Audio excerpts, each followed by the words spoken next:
Grabe ang naging laban mga bro, daming minasahe sa kalaban ni Antetokounmpo. Nagalarondo fake pa, pumalag ang Pacers ni Haliburton. Mala point guard na laruan, Dame time si Lillard, crazy ang naging ending. Mainit na salpukan sa semifinals ng in-season tournament Milwaukee Bucks versus Indiana Pacers. Wala nang home court advantage dahil sa Las Vegas na ginanap ang laban. Opening quarter, nakatikim agad ng poster dunk kay Miles Turner. Etong si Greek Freak, nabigla ata doon si Giannis mga bro, pero mas maganda ang naging bawi dyan ni Antetokounmpo. Iniwanan lang ang depensa ni Turner, may foul pang kasama. Pinagpag lang din ang depensa dito ng big man. Harapan kung tirahan ni Antetokounmpo mga bro, 250 pounds ang big man ng Pacers, pero parang baliwala lang. Paano pa kaya pag si Wemby na ang nakaharap? Pinersonal masyado ni Greek Freak. Showtime mode pa sa kanyang reverse alley-oop dunk. Tumotal ng 10 points niyan si Giannis, katulong ang 7 points ni Middleton at 6 points kay Brook Lopez. Alat pa si Damian Lillard, shooting 0 out of 6 sa field. Sa Pacers, leading scorer pa din si Turner with 10 points, 6 points with 3 assists naman para sa rising star na si Tyrese Haliburton, making things easy sa opensa ng Indiana.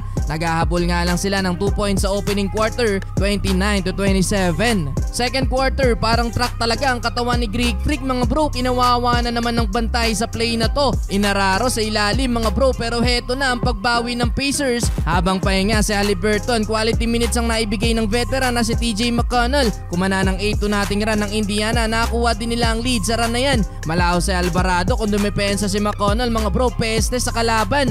5-minute mark nang finally nakapagtalanan ng puntos si Dame Dollar, back-to-back basket habang tuloy lang din sa pambubuli sa ilalim. Etong si Giannis, mapapasalon pas talaga nang wala sa oras si Turner. Buwat no si Greek Freak, 20 points na. Yun nga lang, kontrolado pa din ng Pacers ang momentum ng laban. Insane pass mula kay Haliburton, nakita pa sa wing si Obi Toppin. Laki ng tiwala sa teammate, rekta baba na mga bro, lumobo pa sa 12 points ang biggest lead ng Pacers. Tatlo na din sa kanilang nasa double figures, still led by Turner, 16 points, 11 points with 7 assists kay Haliburton, 10 points kay Obi Toppin, 63-51 halftime. Third quarter, strong start para sa Milwaukee. Dame time na si Damian Lillard. Nagpaulan na ng 3 points mga bro. Pasok ang unang 4 na tira beyond the arc. Panglamang pa itong malarondo move na ginawa ni Giannis. Ano pa ba ang hindi kayang gawin ni Greek Freak? Struggle pa ang Pacers sa zone defense ng Bucks. Naputukan ng shot clock. Under 7 minutes tuloy ang hot shooting ni Lillard. Hype na ang bench ng Milwaukee. 12 points for Lillard. Halfway mark pa lang ng third quarter.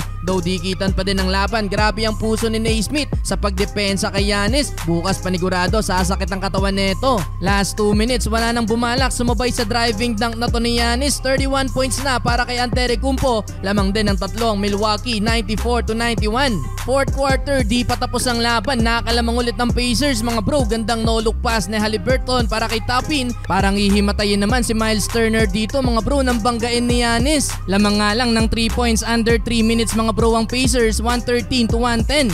Grabe pa ang hustle ng Pacers mga bro sa ilalim. Buddy Hield at Miles Turner. Nagmistulang pandagger na din etong driving layup ni Tyrese Haliburton sa uli. Panalo ang Pacers.